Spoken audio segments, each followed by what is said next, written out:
On May 20th, we became involved in an investigation in Florida, where the West Palm Beach Sheriff's Office had begun an investigation to a missing 13-year-old.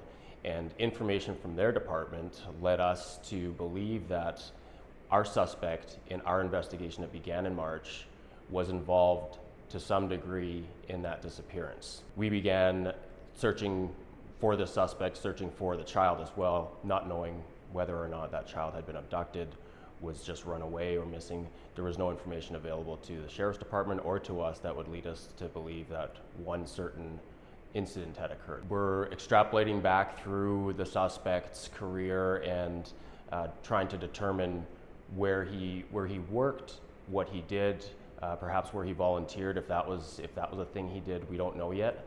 It's still very preliminary, and we're really working hard to identify people who were involved in his professional life to shed some light on what was going on.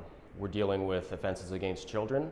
That's our major concern right now, is that there are going to be a lot of potential victims. I'm not saying that he's offended necessarily on any students at all, but provided the charges, I think it's fair to make that connection that we need to really focus on the kids that he's been involved with to ensure that we're not missing any of those victims if there were any.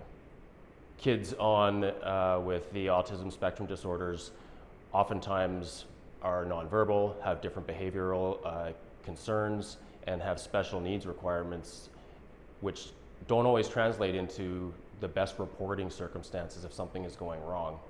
So being in a position of authority and a position of trust over some of these kids who are higher need is definitely concerning to the police, and it should be to the public as well. I can't speak to the motivation for him identifying as a teacher, but saying that you're a teacher, from our perspective, is an effort or might be a mechanism to lower the guard of some of the victims or some of the people he's communicating online with.